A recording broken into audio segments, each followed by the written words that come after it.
Great Expectations, Chapter 2. My sister, Mrs. Joe Gargery, was more than 20 years older than I, and had established a great reputation with herself and the neighbors because she had brought me up by hand. Having at that time to find out for myself what the expression meant, and knowing her to have a hard and heavy hand, and to be much in the habit of laying it upon her husband as well as upon me, I supposed that Joe Gargery and I were both brought up by hand. She was not a good-looking woman, my sister, and I had a general impression that she must have made Joe Gargery marry her by hand. Joe was a fair man, with curls of flaxen hair on each side of his smooth face, and with eyes of such a very undecided blue that they seemed to have somehow got mixed with their own whites. He was a mild, good-natured, sweet-tempered, easy-going, foolish, dear fellow, a sort of Hercules in strength, and also in weakness. My sister, Mrs. Joe, with black hair and eyes, had such a prevailing redness of skin that I sometimes used to wonder whether it was possible she washed herself with a nutmeg grater instead of soap. She was tall and bony, and almost always wore a coarse apron, fastened over her figure behind with 2 loops, and having a square impregnable bib in front, that was stuck full of pins and needles. She made it a powerful merit in herself, and a strong reproach against Joe, that she wore this apron so much. Though I really see no reason why she should have worn it at all, or why, if she did wear it at all, she should not have taken it off, every day of her life. Joe's forge adjoined our house, which was a wooden house, as many of the dwellings in our country were, most of them, at that time. When I ran home from the churchyard, the forge was shut up, and Joe was sitting alone in the kitchen. Joe and I being fellow sufferers, and having confidences as such, Joe imparted a confidence to me, the moment I raised the latch of the door and peeped in at him opposite to it, sitting in the chimney corner. "Mrs. Joe has been out a dozen times, looking for you, Pip. And she's out now, making it a baker's dozen." "Is she?" "Yes, Pip," said Joe, "and what's worse, she's got Tickler with her."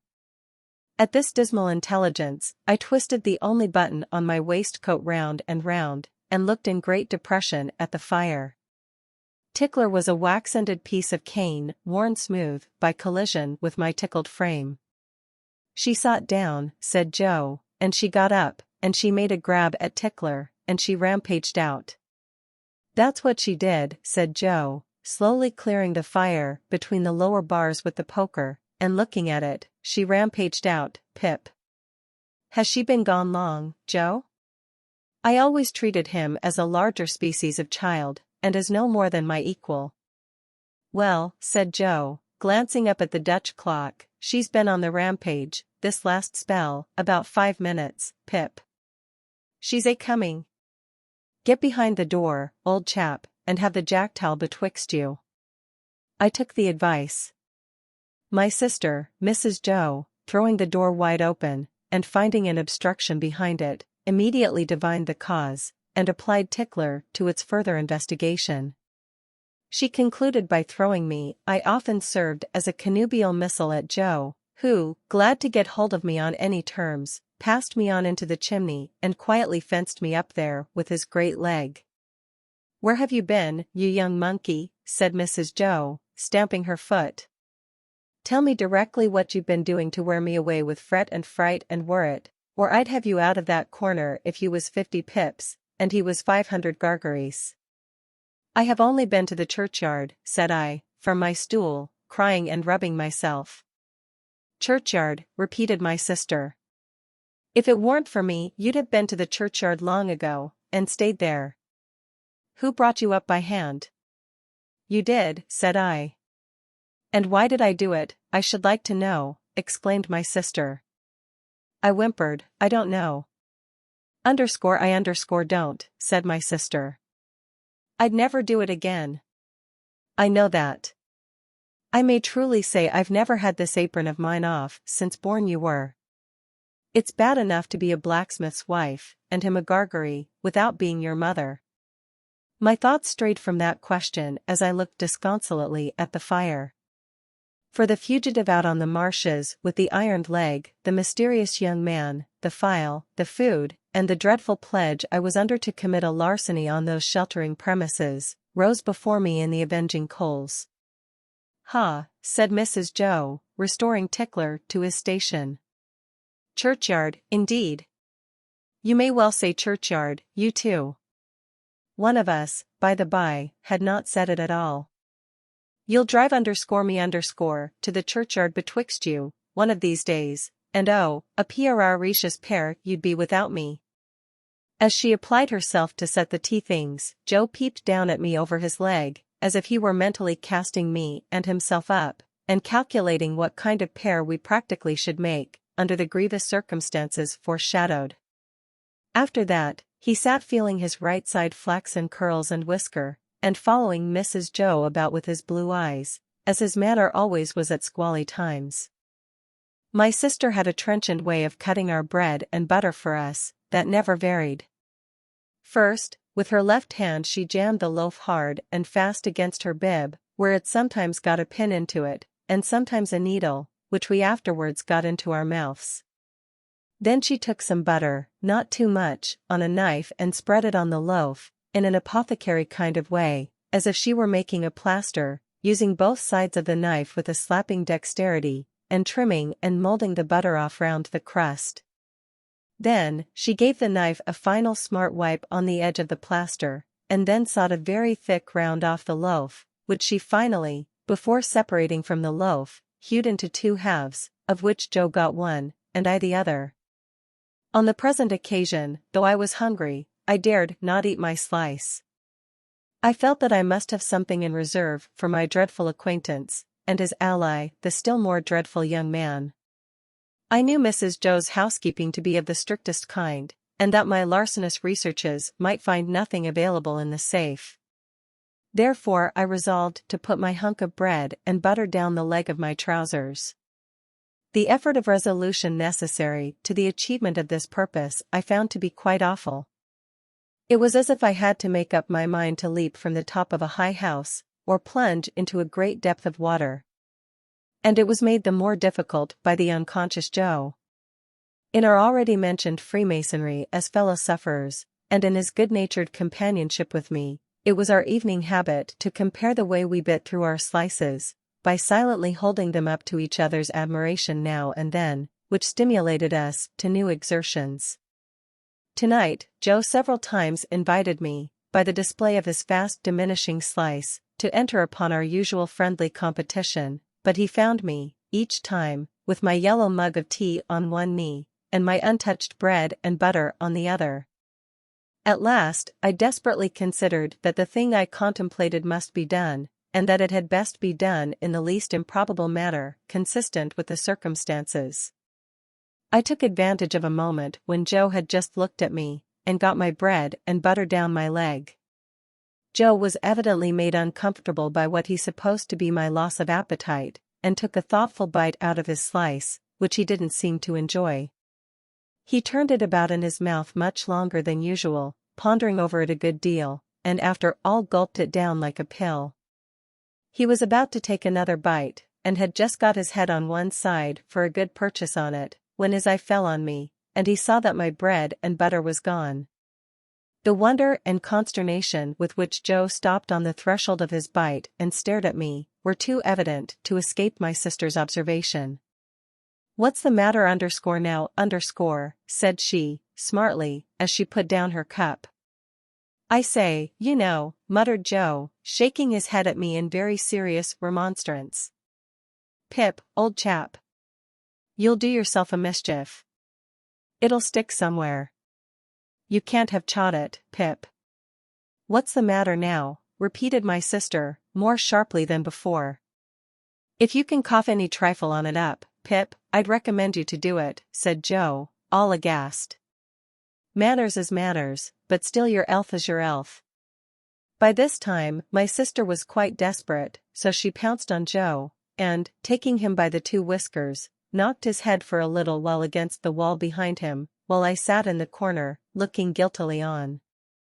"Now, perhaps you'll mention what's the matter," said my sister, out of breath, "you staring, great stuck pig." Joe looked at her in a helpless way, then took a helpless bite, and looked at me again. You know, Pip, said Joe, solemnly, with his last bite in his cheek, and speaking in a confidential voice, as if we two were quite alone, you and me is always friends, and I'd be the last to tell upon you, any time. But he moved his chair and looked about the floor between us, and then again at me, such a most uncommon bolt as that. Been bolting his food, has he? Cried my sister. You know, old chap, said Joe, looking at me, and not at Mrs. Joe, with his bite still in his cheek. I bolted, myself, when I was your age frequent, and as a boy I've been among a many bolters, but I never see your bolting equal yet, Pip, and it's a mercy you ain't bolted dead. My sister made a dive at me, and fished me up by the hair, saying nothing more than the awful words, you come along and be dosed. Some medical beast had revived tar water in those days as a fine medicine, and Mrs. Joe always kept a supply of it in the cupboard, having a belief in its virtues correspondent to its nastiness. At the best of times, so much of this elixir was administered to me as a choice restorative, that I was conscious of going about, smelling like a new fence. On this particular evening, the urgency of my case demanded a pint of this mixture, which was poured down my throat, for my greater comfort, while Mrs. Joe held my head under her arm, as a boot would be held in a bootjack. Joe got off with half a pint, but was made to swallow that, much to his disturbance, as he sat slowly munching and meditating before the fire, because he had had a turn. Judging from myself, I should say he certainly had a turn afterwards, if he had had none before. Conscience is a dreadful thing when it accuses man or boy, but when, in the case of a boy, that secret burden cooperates with another secret burden down the leg of his trousers, it is, as I can testify, a great punishment.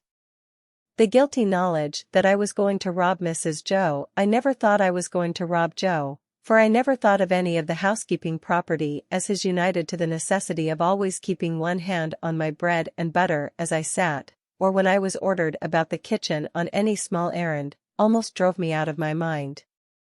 Then, as the marsh winds made the fire glow and flare, I thought I heard the voice outside, of the man with the iron on his leg who had sworn me to secrecy, declaring that he couldn't and wouldn't starve until tomorrow, but must be fed now.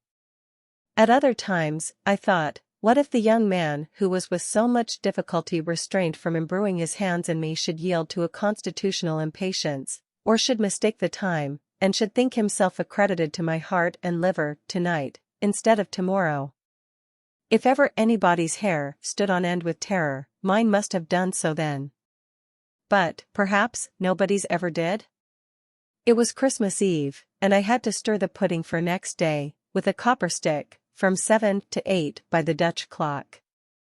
I tried it with the load upon my leg, and that made me think afresh of the man with the load on his leg, and found the tendency of exercise to bring the bread and butter out at my ankle quite unmanageable. Happily I slipped away, and deposited that part of my conscience in my garret bedroom. Hark, said I, when I had done my stirring, and was taking a final warm in the chimney corner before being sent up to bed, was that great guns, Joe? Ah, said Joe. There's another convict off. What does that mean, Joe? Said I. Mrs. Joe, who always took explanations upon herself, said, snappishly, escaped. Escaped. Administering the definition like tar water. While Mrs. Joe sat with her head bending over her needlework, I put my mouth into the forms of saying to Joe, what's a convict? Joe put his mouth into the forms of returning such a highly elaborate answer, that I could make out nothing of it but the single word Pip. There was a convict off last night, said Joe, aloud, after sunset gun. And they fired warning of him. And now it appears they're firing warning of another. Who's firing, said I. Drat that boy, interposed my sister, frowning at me over her work, what a questioner he is. Ask no questions, and you'll be told no lies. It was not very polite to herself, I thought, to imply that I should be told lies by her even if I did ask questions. But she never was polite unless there was company. At this point Joe greatly augmented my curiosity by taking the utmost pains to open his mouth very wide, and to put it into the form of a word that looked to me like sulks. Therefore, I naturally pointed to Mrs. Joe, and put my mouth into the form of saying, her. But Joe wouldn't hear of that, at all, and again opened his mouth very wide, and shook the form of a most emphatic word out of it. But I could make nothing of the word. "Mrs. Joe," said I, as a last resort, "I should like to know if you wouldn't much mind where the firing comes from?" "Lord bless the boy," exclaimed my sister, as if she didn't quite mean that but rather the contrary. "From the hulks." "Oh," said I, looking at Joe. "Hulks?" Joe gave a reproachful cough, as much as to say, "Well, I told you so." "And please, what's hulks?" said I. "That's the way with this boy," exclaimed my sister, pointing me out with her needle and thread, and shaking her head at me. "Answer him one question, and he'll ask you a dozen directly. Hulks are prison ships, right? Cross-th meshes. We always used that name for marshes in our country." "I wonder who's put into prison ships, and why they're put there," said I, in a general way, and with quiet desperation. It was too much for Mrs. Joe, who immediately rose. "I tell you what, young fellow," said she, "I didn't bring you up by hand to badger people's lives out. It would be blame to me and not praise if I had. People are put in the hulks because they murder, and because they rob and forge and do all sorts of bad, and they always begin by asking questions. Now, you get along to bed." I was never allowed a candle to light me to bed, and, as I went upstairs in the dark, with my head tingling, from Mrs. Joe's thimble having played the tambourine upon it, to accompany her last words, I felt fearfully sensible of the great convenience that the hulks were handy for me. I was clearly on my way there. I had begun by asking questions, and I was going to rob Mrs. Joe. Since that time, which is far enough away now, I have often thought that few people know what secrecy there is in the young under terror. No matter how unreasonable the terror, so that it be terror. I was in mortal terror of the young man who wanted my heart and liver. I was in mortal terror of my interlocutor with the iron leg. I was in mortal terror of myself, from whom an awful promise had been extracted. I had no hope of deliverance through my all-powerful sister, who repulsed me at every turn. I am afraid to think of what I might have done on requirement, in the secrecy of my terror. If I slept at all that night, it was only to imagine myself drifting down the river on a strong spring tide, to the hulks, a ghostly pirate calling out to me through a speaking trumpet, as I passed the gibbet station, that I had better come ashore and be hanged there at once, and not put it off. I was afraid to sleep, even if I had been inclined, for I knew that at the first faint dawn of morning I must rob the pantry. There was no doing it in the night, for there was no getting a light by easy friction then. To have got one I must have struck it out of flint and steel, and have made a noise like the very pirate himself rattling his chains. As soon as the great black velvet pall outside my little window was shot with grey, I got up and went downstairs, every board upon the way, and every crack in every board calling after me, "Stop thief," and "Get up, Mrs. Joe." In the pantry, which was far more abundantly supplied than usual, owing to the season, I was very much alarmed by a hare hanging up by the heels, whom I rather thought I caught, when my back was half turned, winking. I had no time for verification, no time for selection, no time for anything, for I had no time to spare. I stole some bread, some rind of cheese, about half a jar of mincemeat, which I tied up in my pocket handkerchief with my last night's slice, some brandy from a stone bottle, which I decanted into a glass bottle I had secretly used for making that intoxicating fluid, Spanish licorice water, up in my room, diluting the stone bottle from a jug in the kitchen cupboard, a meat bone with very little on it, and a beautiful round, compact pork pie. I was nearly going away without the pie, but I was tempted to mount upon a shelf, to look what it was that was put away so carefully in a covered earthenware dish in a corner, and I found it was the pie, and I took it in the hope that it was not intended for early use, and would not be missed for some time. There was a door in the kitchen, communicating with the forge, I unlocked and unbolted that door, and got a file from among Joe's tools. Then I put the fastenings as I had found them, opened the door at which I had entered when I ran home last night, shut it, and ran for the misty marshes.